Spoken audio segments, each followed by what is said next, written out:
Thank you, Travis. Good evening and welcome to tonight's regional news.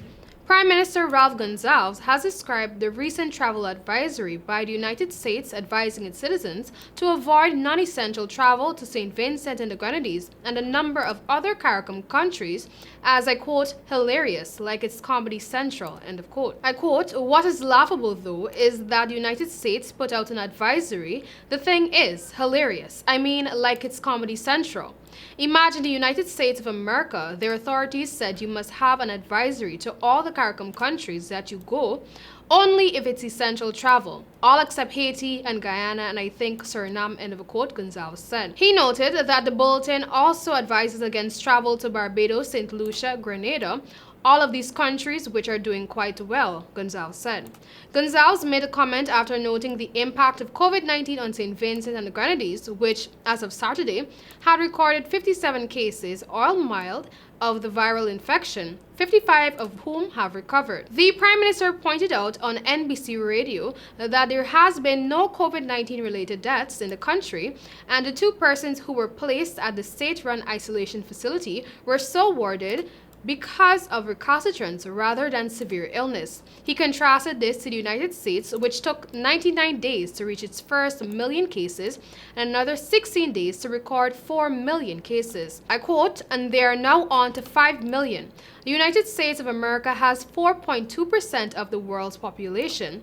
They have 25% of all the COVID-19 deaths in the world, end of quote, Gonsalves said.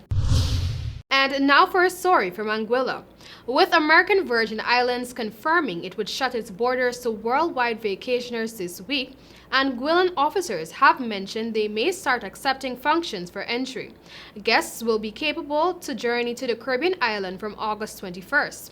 The announcement was made by Quincia Gomes-Marie, Parliamentary Secretary for Tourism, at a press convention hosted by the Prime Minister, Ellis Webster. I quote, Anguilla is at present COVID-19 free, so our goal has all the time been to reopen in a prudent method, taking each precaution to guard the well-being and security of our residents and our company, end of quote, Gomes-Marie said.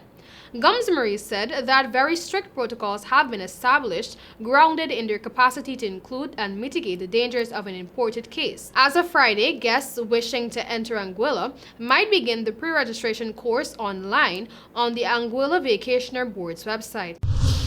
And now for news from Haiti.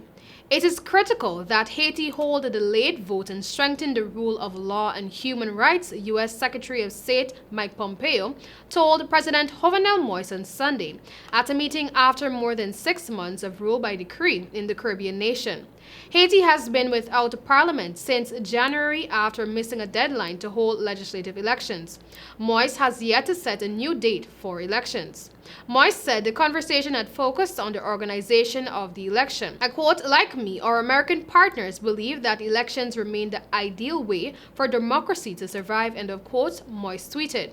On Friday, Acting Secretary for Western Hemisphere Affairs Michael Kozak told reporters that although Washington recognized that there were difficulties in organizing elections in Haiti, the president should move ahead with laying groundwork.